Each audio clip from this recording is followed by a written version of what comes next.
Next चॅप्टरचं नाव आहे wave optics.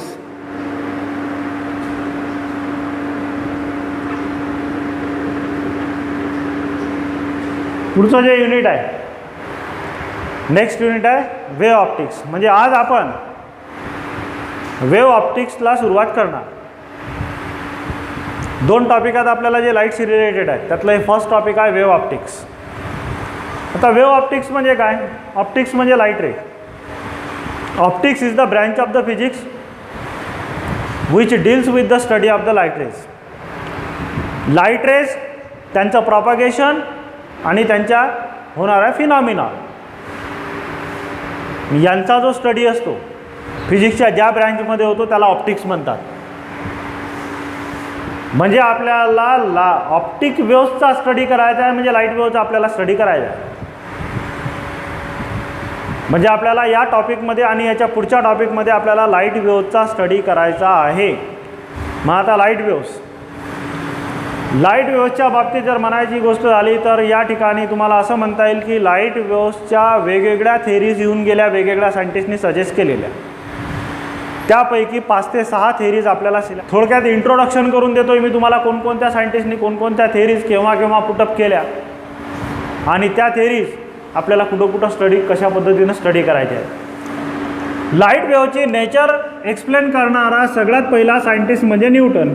आणि तसंही म्हटलं, फिजिक्स म्हटलं की न्यूटनचं नाव येतेच, because he is the inventor of physics.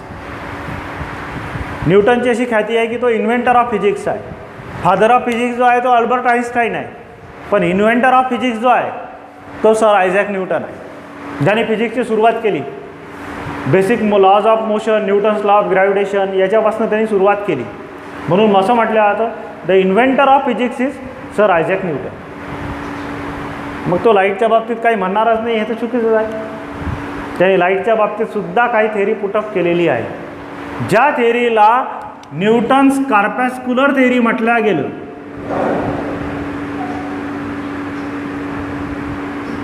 Newton's corpuscular theory of light. हे सगळ्यात पहिली थेरी 1675 मध्ये, 1675 मध्ये, म्हणजे आपल्याकडचा शिवाजी महाराजांचा काळ आहे, ज्या वेळेला आपल्याकडे तलवारीने युद्ध सुरू होते, राजाराजांमध्ये भांडणं सुरू होते, त्यावेळेला हे लोक शोध लावण्यामध्ये गुंतलेले होते. 1675 मध्ये त्यांनी प्रिन्सिपी ऑफ मॅथमॅटिक्स नावाचं एक बुक पब्लिश केलं, पुस्तक लिहिलं त्यांनी, एक प्रिन्सिपी ऑफ मॅथमॅटिक्स. त्यामध्ये त्यांनी या थेरीचा उल्लेख केलेला आहे. त्याला कॉर्पॅस्क्युलर थेरी ऑफ लाईट म्हटले जाते. Newton's corpuscular theory of light. This theory was presented in 1675. त्याचं म्हणणं सरळ होतं की लाईट रे काय आहे, डिटेलमध्ये पाहू, पण थोडक्यात सांगतो तुम्हाला. त्याच्या म्हणण्यानुसार लाईट रेस काय आहे, तर लाईट रेमध्ये छोटे छोटे पार्टिकल्स आहेत. हा लाईट रे आहे का, या लाईट रेमध्ये छोटे छोटे कण आहेत. Light ray is made up of a small tiny weightless particles. Tiny weightless पार्टिकलपासून बनलेला आहे. आणि this particles are named as corpuscle. त्यांनी त्याला नाव दिलं कॉर्पॅस्कल, म्हणून याला कॉर्पॅस्क्युलर थेरी म्हटल्या गेलं. ही पहिली थेरी होती लाईटची. म्हणजे याच्या म्हणण्यानुसार light ray consist of a small particles. This particles are called as corpuscles. मग या थेरीला कॉर्पॅस्क्युलर थेरी हे नाव पडलं. त्याच्यानंतर सेकंड सायंटिस्ट येऊन गेला ख्रिश्चियन हायगेन.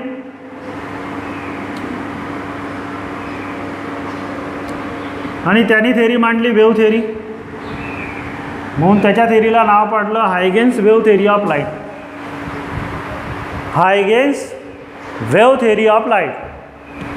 ख्रिश्चियन हायगेन 1678 मध्ये, जस्ट त्याच्या 3 वर्षानंतर 1678 मध्ये ख्रिश्चियन हायगेननी त्याची स्वतःची सेपरेट थेरी मांडली, ज्याला वेव्ह थेरी ऑफ लाईट म्हटलं गेलं. Huygens wave theory of light. याच्या म्हणण्यानुसार light rays are the waves. Light काय आहे तर तो वेव्ह आहे. यांनी म्हटलं होतं पार्टिकल आहे, यांनी म्हटलं होतं लाईट ह्या वेव्ज आहेत. म्हणजे यांनी सांगितलं की लाईटला पार्टिकल नेचर आहे, न्यूटननी सांगितलं की लाईटला पार्टिकल नेचर आहे, पण हायगेननी सांगितलं की लाईटला वेव्ह नेचर आहे. लाईटला कोणतं नेचर आहे? वेव्ह नेचर आहे. आणि मोर करेक्टली त्यांनी सांगितलं की light rays travels in the form of longitudinal waves. Light waves कशा ट्रॅव्हल करतात, तर त्या ट्रॅव्हल करतात लॉन्जिट्युडनल वेव्हच्या फॉर्ममध्ये, म्हणजे अल्टरनेट. यामध्ये कॉम्प्रेशन रेअर फॅक्शन जनरेट होतो, झालेला आहे आपलं already. Alternate compression rarefaction are generated in the light waves. म्हणजे light waves are the longitudinal waves आहेत त्यांनी सजेस्ट केलं होतं, त्यावेळेला सजेस्ट केलं होतं, पण पुढे चालून प्रूव्ह केलं गेलं की लाईट ह्या वेव्जच आहेत, फक्त त्या लॉन्जिट्युडनल वेव्ज नाही, त्या ट्रान्सव्हर्स वेव्ज आहेत. लेटर ऑन पाहू आपण, याची थेरी डिटेलमध्ये आहे आपल्याला याच युनिटमध्ये. त्याच्यानंतर थर्ड नंबर लागतो डी ब्रॉग्लीचा.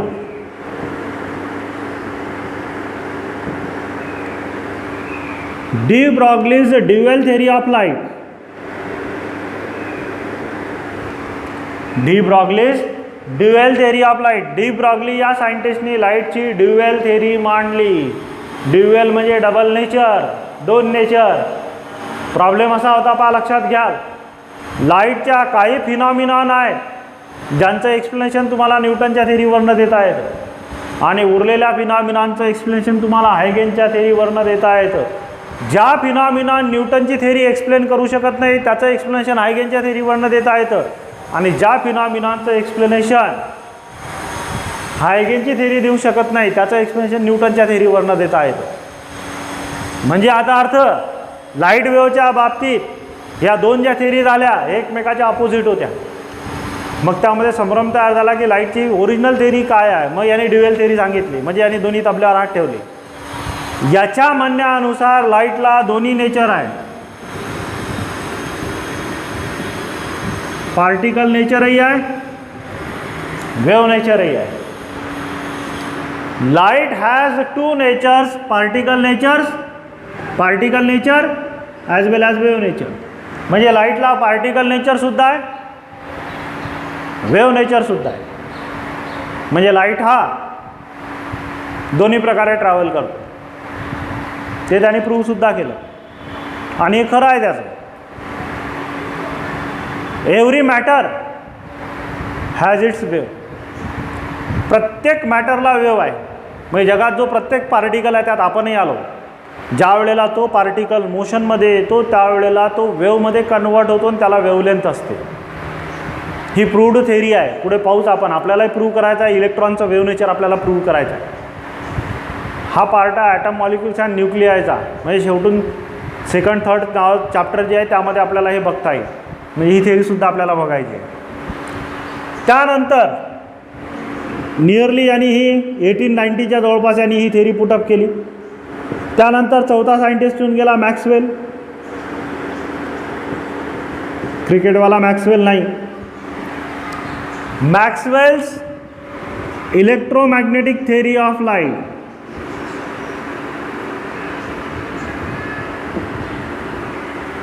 इलेक्ट्रोमॅग्नेटिक थेरी ऑफ लाईट म्हणजे त्यांनी सजेस्ट केलं की लाईट वेव्ज ह्या काय आहेत, तर त्या इलेक्ट्रोमॅग्नेटिक वेव्ज आहेत, EM वेव्ज आहेत. इलेक्ट्रोमॅग्नेटिक वेव्ज आहेत, त्यामध्ये इलेक्ट्रिक फील्ड वेक्टर आणि मॅग्नेटिक फील्ड वेक्टर दोघंही एकमेकाला परपेंडिक्युलर व्हायब्रेट होतात. म्हणजे हा जर लाईट असेल तर या लाईटमध्ये दोन प्रकारचे व्हायब्रेशन्स आहेत. एक व्हायब्रेशन इलेक्ट्रिक फील्ड वेक्टरचे आहेत आणि दुसरे व्हायब्रेशन्स मॅग्नेटिक फील्ड वेक्टरचे आहेत.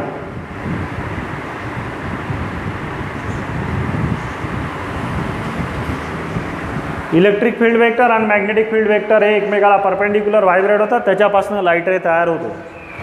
ह्या इलेक्ट्रोमॅग्नेटिक वेव्ह नेचर यांनी सजेस्ट केलं. हे नेचर ट्रू आहे. आणि इलेक्ट्रोमॅग्नेटिक वेव्ह म्हणजे काय, ऑलरेडी आपण पाहिलं की अशा वेव्स ज्यांना मीडियमची गरज पडत नाही, ज्या पुढे पुढे मीडियममधनं प्रॉपगेट होतात पण त्याला मीडियमची गरज पडत नाही, मीडियम असो नसो काही फरक पडत नाही, अशा ज्या वेव्ज असतात त्यांना इलेक्ट्रोमॅग्नेटिक वेव्ह म्हणतो आपण. आणि last one, the fifth one, 5व्या नंबरचा पॉईंट त्याने जो सजेस्ट केला, 5व्या नंबरची थेरी, जी थेरी होती प्लँक्स क्वांटम थेरी.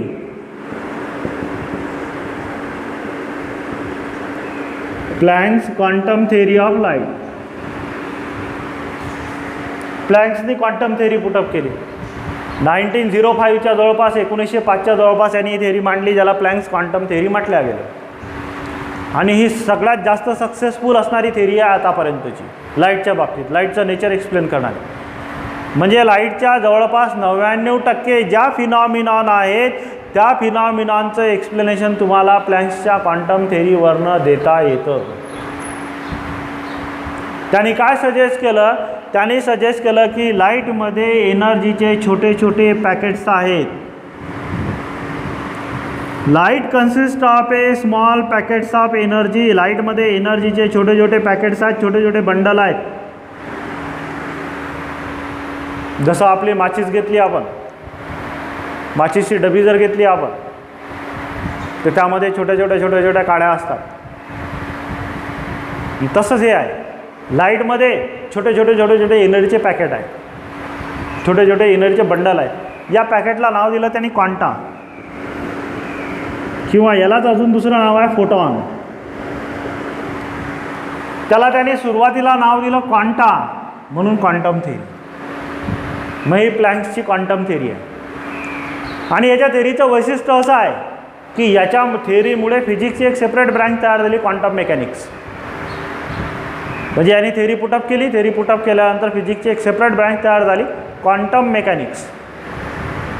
म्हणजे ही थेरी किती इम्पॉर्टन्स असेल तुम्ही लक्षात घेऊ शकता.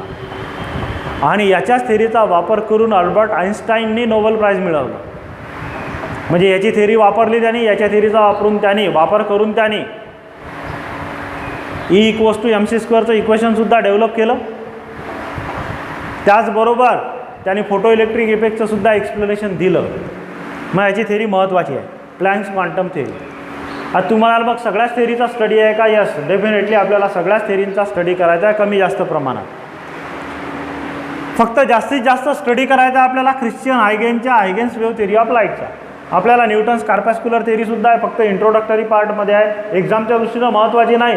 पण हायगेनची थेरीचं इम्पॉर्टन्स समजायचं असेल तर न्यूटनची थेरी समजणं गरजेचं आहे. डी ब्रॉग्लीची थेरी ही आपल्याला शेवटच्या काही चॅप्टरमध्ये स्टडी करावं लागेल.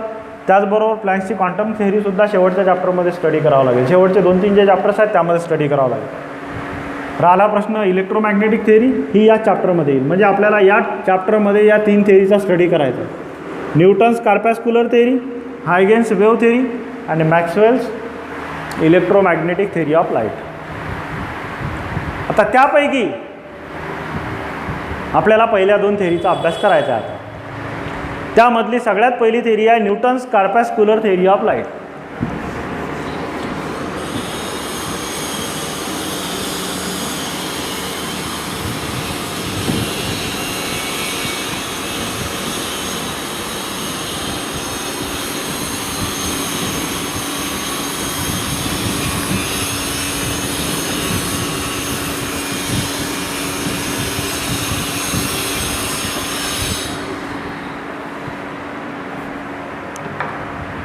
फर्स्ट जी थेरी आहे ती आहे Newton's corpuscular theory of light. मग आजचा आपला फर्स्ट टॉपिक आहे मग या टॉपिकमधला, या चॅप्टरमधला, या युनिटमधला, तो म्हणजे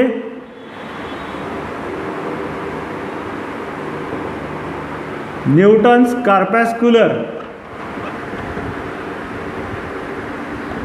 थेरी ऑफ लाईट. आता याच्या थेरीचे काही महत्त्वाचे अझम्पशन्स, काय काय गृहीत धरलं होतं यांनी. कोणती थेरी पुटअप करताना पहिले काय करावं लागतं, अझ्युम करावं लागतं काय काय असेल, आणि मग त्याला प्रॅक्टिकल प्रूफ द्यावं लागतं. यांनी काय काय अझ्युम केलं होतं आणि त्याला कोणकोणते प्रॅक्टिकलचे प्रूफ द्यायचा प्रयत्न केला, कशात सक्सेस झाला आणि कशात सक्सेसफुल झाला नाही ते पाहता येतील आपल्याला. मग आता याच्या थेरीचे अझम्पशन्स म्हणजे यांनी काय गृहीत धरलं होतं. नंबर 1 त्याच्या म्हणण्यानुसार the light ray consist of small tiny particles. म्हणजे पहिलं अझम्पशन आहे याच्या थेरीचं, the light ray consist of tiny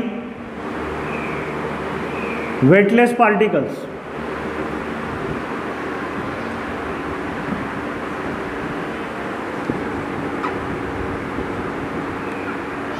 called as corpuscles.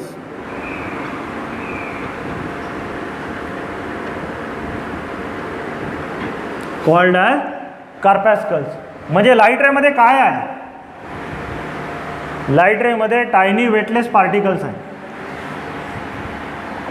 Tiny weightless particles आहेत. ज्या पार्टिकल्सला काय म्हणतो आपण? कार्पॅस्कल्स म्हणतो. म्हणजे लाईट रेमध्ये टायनी वेटलेस पार्टिकल्स आहेत, ज्या पार्टिकल्सला आपण कार्पॅस्कल्स म्हणतो. म्हणून याच्या थेरीला कार्पॅस्क्युलर थेरी म्हटल्या आहे. मग त्याच्या म्हणण्यानुसार लाईट रेमध्ये छोटे छोटे पार्टिकल आहेत. आणि हे छोटे छोटे पार्टिकल कसे आहेत? तर दे आर टायनी. टायनी म्हणजे एकदम लहान असतील. वेटलेस आहे. अजून म्हणता येईल स्फेरिकल, रिजिड. रिजिडमध्ये एकमेकावर आपटले तर शेप आणि साईज बदलणार नाही. आणि परफेक्टली इलॅस्टिक इन नेचर. असे छोटे छोटे पार्टिकल्स आहेत. या पार्टिकलच्या बाबतीत असं म्हणता येईल की दे आर वेटलेस. त्यांचं वेट नियरली 0 आहे. लाईट वेट म्हटलं तरी चालेल. असे पार्टिकल आहेत ज्या पार्टिकलला त्यांनी नाव दिलं कार्पॅस्कल्स. मग प्रश्न तयार झाला, हे कार्पॅस्कल्स आले कुठून? ते त्यांनी एक्सप्लेन केलं. These corpuscles are emitted by the source of light. The corpuscles are emitted by, these corpuscles are emitted by source of light. लाईटचा जो सोर्स आहे तो सोर्स हे कार्पॅस्कल्स इमिट करतो. म्हणजे सनलाईट आहे. या सनलाईटमध्ये कार्पॅस्कल आले कुठून? सनपासून. घरात एखादा ट्यूबलाईट लावला, मग ट्यूबलाईटमधून लाईट रेज बाहेर पडून आले, मग त्या लाईट रेजमध्ये कार्पॅस्कल आले कुठून? ट्यूबलाईटमधून. घरात आपण एखादा फिलामेंटचा बल्ब यूज केला, टंगस्टन फिलामेंटचा बल्ब यूज केला, त्यातून लाईट रेज बाहेर पडतात. मग त्या लाईट रेजमध्ये कार्पॅस्कल आले कुठून? ती टंगस्टनची जी फिलामेंट आहे त्या फिलामेंटमधून बाहेर पडली. म्हणजे आता अर्थ हे जे कार्पॅस्कल्स आहेत हे कार्पॅस्कल्स आले कुठून? तर this corpuscles are emitted by the source of light. हे कार्पॅस्कल सोर्स ऑफ लाईटमधून बाहेर पडले. त्याच्यानंतर पुढे next one, third one, the different colours of light.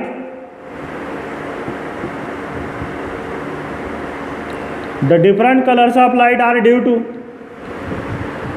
Different sizes of corpuscles. Different sizes of corpuscles. म्हणजे कार्पॅस्कलची साईज चेंज झाली की कलर बदलतो. आपल्याला माहिती आहे लाईटचे वेगवेगळे कलर आहेत. व्हायलेटपासून तर रेडपर्यंतचा लाईट आपल्याला मिळतो रेनबोमध्ये. मग हे लाईटचे वेगवेगळे कलर काय आहेत? कार्पॅस्कलची साईज कमी जास्त आली. व्हायलेट कलरचा साईज लहान असेल. जसजसं पुढे जाऊ आपण साईज मोठी मोठी होईल. रेड कलरचा कार्पॅस्कल सगळ्यात मोठा असेल. म्हणजे कार्पॅस्कलची साईज जी आहे ती साईज कमी जास्त होते. डिफरंट आहे म्हणून कलर डिफरंट आहे. म्हणजे different colours of light are due to the different sizes of corpuscle. कार्पॅस्कलच्या वेगवेगळ्या साईजमुळे लाईटचे वेगवेगळे कलर तयार होतात असं त्याचं म्हणणं होतं. This is the third assumption of his theory. त्याच्यानंतर पुढे अझम्पशन नंबर 4. पुढचं अझम्पशन सांगता येईल की लाईटचं आपल्याला सेन्सेशन केव्हा होतं? When this corpuscles enter in our I.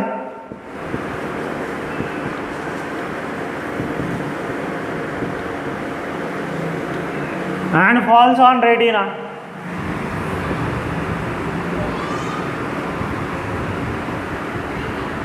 We get sensation of light.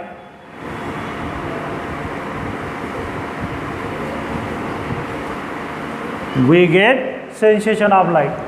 ज्या वेळेला हे कार्पॅस्कल्स आपल्या डोळ्याच्या आतमध्ये जातात आणि रॅटिनावर आपटतात त्यावेळेला आपल्याला लाईटचं सेन्सेशन होतं, लाईटची जाणीव होते. म्हणजे हा लाईट आहे कसं ओळखतो आपण? ज्या वेळेला हे लाईट रेसोबत कार्पॅस्कल्स आपल्या डोळ्याच्या आतमध्ये जातात आणि रॅटिनावर आपटतात, रॅटिनावर इन्सिडंट होतात, त्यावेळेला आपल्याला कार्पॅस्कलची म्हणजेच लाईट रेची जाणीव होते. When this corpuscles enter in our eye and falls on retina then we get the sensation of light. त्या लाईटची आपल्याला जाणीव होते. हा लाईट रे आहे हे आपल्याला जाणवते. त्यानंतर पुढे next one, fifth and last one, the velocity of light in denser medium.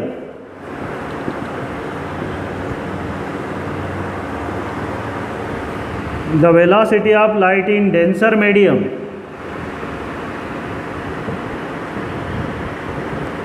Is greater than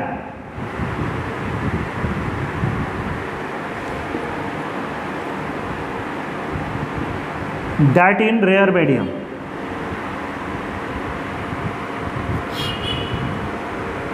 that in rare medium म्हणजे लाईटची जी वेलॉसिटी आहे डेन्सर मीडियममधली ती जास्त आहे as compare to rare medium. Denser मीडियममधली वेलॉसिटी जास्त आहे, रेअर मीडियममधली वेलॉसिटी कमी आहे.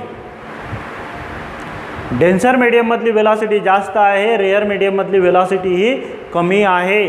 म्हणजे त्याच्या म्हणण्यानुसार लाईट रे ज्या वेळेला रेअरमधून डेन्सरमध्ये जातो त्यावेळेला त्याची वेलॉसिटी, त्याची स्पीड वाढते,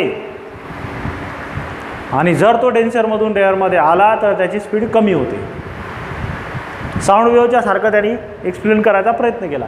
म्हणजे हवेत असेल लाईट, स्पीड कमी राहील. वॉटरमध्ये गेला, स्पीड वाढली. ग्लासमध्ये गेला, अजून स्पीड वाढली. डायमंडमध्ये गेला, अजून स्पीड वाढली. म्हणजे मीडियम जसजसं डेन्सर होत जाईल तसंही स्पीड काय होते. Velocity in denser medium is greater than velocity rare medium. Velocity in denser medium is greater than in velocity in rare medium, obviously of light. Velocity of light in denser medium is greater than the velocity of light in rare medium. These are the few assumptions of theory. This theory introductory part आहे आपल्याला, त्यामुळे एक्झाममध्ये येणार नाही, पण पुढचा topic समजण्यासाठी आवश्यक आहे. हे झाले याचे थेअरीचे काही इम्पॉर्टंट पॉईंट्स जे त्यांनी एक्सप्लेन करायचा प्रयत्न केला. मग याची थेअरी बरोबर होती चुकीची होती ती ठरवण्यासाठी याच्या थेअरीचे काही ॲडव्हान्टेजेस आहेत आणि काही ड्रॉबॅक्स आहेत. मग आता याच्या थेअरीचे ॲडव्हान्टेजेस काय, याच्या थेअरीचे फायदे काय काय आहेत, नंबर 1 नंबर 2 सांगता येईल आपल्याला. मग फर्स्ट पॉईंट आहे आपला advantages of Newton's corpuscular theory of light. न्यूटनच्या कार्पॅस्क्युलर थेअरीचे काय काय ॲडव्हान्टेजेस आहेत, काय काय फायदे आहेत, ज्या फायद्यासाठी याची थेअरी ॲक्सेप्ट करायला पाहिजे आपण, ते कोणकोणते फायदे आहेत ते पाहता येतील आपल्याला. नंबर 1 पहिला फायदा, this theory can explain the rectilinear propagation of light. म्हणजे लाईटचं जे रेक्टिलिनियर प्रॉपगेशन होतं त्या रेक्टिलिनियर प्रॉपगेशनला सपोर्ट करणारी ही थेअरी आहे. म्हणजे रेक्टिलिनियर प्रॉपगेशन म्हणजे काय, तर light travel along the straight line. Light पुढे जाताना खाली बेंड नाही होत, लाईट सरळ जातो. जोपर्यंत मधात कोणता ऑब्स्टॅकल येऊन त्याला थांबवत नाही तोपर्यंत लाईट रे सरळ जातो. हे सरळ जाणं म्हणजे रेक्टिलिनियर प्रॉपगेशन. मग लाईटचं रेक्टिलिनियर प्रॉपगेशन का होतं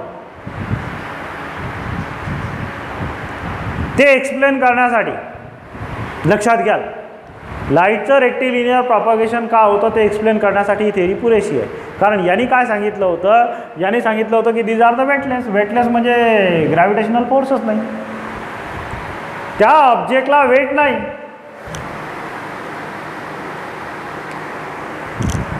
ज्या ऑब्जेक्टला वेट नाही त्याच्यावर ग्रॅव्हिटेशनल फोर्स ॲक्ट होणार नाही. का लक्षात घ्याल, ज्या ऑब्जेक्टला वेट नाही त्याच्यावर ग्रॅव्हिटेशनल फोर्स ॲक्ट होणार नाही. मग याच्यावर ग्रॅव्हिटेशनल फोर्स नाही म्हणजे हा बेंड होणारच नाही, हा सरळच जाणार आहे. कारण कोणताही ऑब्जेक्ट, जसा मी हा पेन थ्रो केला, खाली का पडतो, कारण ग्रॅव्हिटेशनल फोर्स त्याला अट्रॅक्ट करतो म्हणून खाली जातो, म्हणून तो बेंड होतो. पण याला वेटच नाही, वेट नाही म्हणून हे सरळ जातात म्हणून त्याचं रेक्टिलिनियर प्रॉपगेशन होतं. This one means this theory can explain the rectilinear propagation of light. त्याच्यानंतर याच्या थेअरीचा सेकंड ॲडव्हान्टेज सांगता येईल आपल्याला. नंबर 2 ॲडव्हान्टेज सांगता येईल, दिस थेअरी कॅन एक्सप्लेन. आता याच्या थेअरीचा अजून एक महत्त्वाचा ॲडव्हान्टेज आहे, याच्या थेअरीवरनं तुम्हाला photo electric effect, Compton effect आणि रामन इफेक्टचं एक्सप्लेनेशन देता येतं. This theory can explain photo electric effect. आता हे इफेक्ट काय होता डिटेलमध्ये नंतर पाहता येतील आपल्याला. As well as Compton effect, as well as Raman effect. Compton effect, Raman effect आणि फोटो इलेक्ट्रिक इफेक्ट या तीनही इफेक्टचं एक्सप्लेनेशन याच्या थेअरीवरनं आपल्याला देता येतं. Means using Newton's theory we can explain the photo electric effect, Compton effect as well as Raman effect. Compton effect, Raman effect आणि फोटो इलेक्ट्रिक इफेक्टचं एक्सप्लेनेशन याच्या थेअरीवरनं देता येतं. पुढे चालून पाहू आपण हे इफेक्ट काय होता. हे दोन तर नाही आहेत स्टडीला, पण फोटो इलेक्ट्रिक इफेक्ट आपल्याला स्टडीमध्ये आहे, हे लक्षात घ्या. हे झाले याच्या थेरीचे ॲडव्हान्टेजेस, पण याचे ॲडव्हान्टेजेस मात्र दोनच आहेत. त्या मानाने याच्या थेरीचे डिसॲडव्हान्टेजेस जास्त आहेत.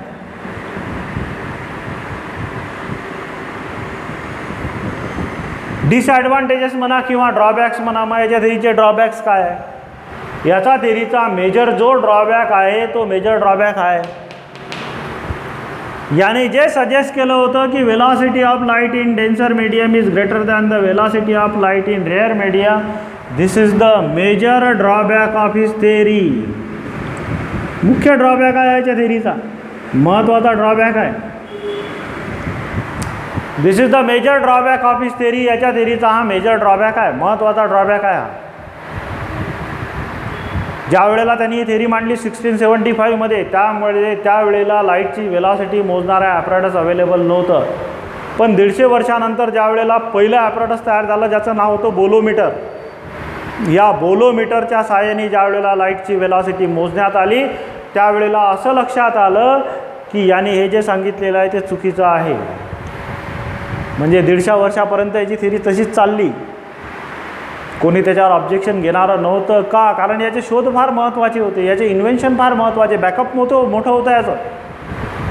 बॅकअप म्हणजे काय? पॉलिटिकल बॅकअप नाही, इन्व्हेन्शनचं बॅकअप, नॉलेजचं बॅकअप. याने आधी शोधच एवढे लावून ठेवले होते, कोणी याच्यावर ऑब्जेक्शन घेणारच नाही. यांनी हा म्हणजे देव, यांनी सांगितलेली प्रत्येक गोष्ट खरी. मग याची थेरी लोकांनी उचलली. पण 150 वर्षानंतर लक्षात आलं की यांनी सांगितलेली गोष्ट चुकीची आहे. बोलोमीटरच्या सहाय्याने ज्या वेळेला लाईटची वेलॉसिटी मोजण्यात आली त्यावेळेला लक्षात आलं की रेअर मीडियममधली वेलॉसिटी जास्त असते, डेन्सर मीडियममधली नाही. मग हा याचा थेरीचा मेजर ड्रॉबॅक आहे. The velocity of light in denser medium is greater than the velocity of light in rare medium is the major drawback of his theory. त्याच्यानंतर याच्या थेरीचा अजून एक ड्रॉबॅक काय आहे? त्यांनी म्हटलं होतं की this corpuscles are emitted by the source of light. मग त्या सोर्सचं वेट काही ना काहीतरी कमी व्हायला पाहिजे. There must be reduction in the weight of source of light. Reduction in weight of source of light म्हणजे लाईटचा जो सोर्स आहे त्याच्या वेटमध्ये काही ना काहीतरी रिडक्शन व्हायला पाहिजे. कारण एकच बल्ब आहे, आपण 4-4, 5-5 वर्ष वापरतो. मग त्यातून किती कार्पॅस्कल्स बाहेर पडले असतील? बिलियन्स ट्रिलियन्स कार्पॅस्कल बाहेर पडले असतील. मग एवढे जास्त पार्टिकल जर एखादा एलिमेंट इमिट करून राहिला, सोडून देऊन राहिला, त्याचं मास कमी व्हायला पाहिजे. पण त्याचं मास काही रिड्यूस होताना दिसत नाही. प्रॅक्टिकली प्रूव्ह केलं गेलं की एखादा ऑब्जेक्ट ज्या वेळेला लाईट रे इमिट करतो त्यावेळेला त्याचा मासमध्ये रिडक्शन होतच नाही, त्याचा मास कमी होत नाही. हा एक याच्या थेरीचा मेजर ड्रॉबॅक आहे. आणि याच्या थेरीचा तिसरा ड्रॉबॅक आहे, याच्या थेरीवरनं लाईटच्या भरपूर फिनॉमिना आहे ज्यांचं आपल्याला एक्सप्लेनेशन देता येत नाही. त्यामध्ये आहे reflection, refraction, simultaneous reflection and refraction, polarization, diffraction, double refraction, interference. अशा लाईटच्या सेव्हरल फिनॉमिना आहेत ज्यामध्ये रिफ्लेक्शन आहे, रिफ्रॅक्शन आहे, डिफ्रॅक्शन आहे, डबल रिफ्रॅक्शन आहे, पोलरायझेशन आहे, सायमल्टेनियस रिफ्लेक्शन अँड रिफ्रॅक्शन आहे, इंटरफिअरन्स आहे. ह्या लाईटच्या ज्या फिनॉमिना आहे यांचं एक्सप्लेनेशन याच्या थेरीवरनं देता येत नाही. म्हणजे याच्या थेरीचा वापर करतो मी आणि मी हे एक्सप्लेन करतो. इट इज नॉट पॉसिबल, हे पॉसिबल नाही. हा याच्या थेरीचा महत्त्वाचा ड्रॉबॅक आहे किंवा डिसॲडव्हान्टेजेस आहे. म्हणजे याच्या थेरीचे जे ॲडव्हान्टेजेस आहेत त्यापेक्षा डिसॲडव्हान्टेजेस जास्त आहेत. ही झाली न्यूटनची कार्पॅस्क्युलर थेरी. आता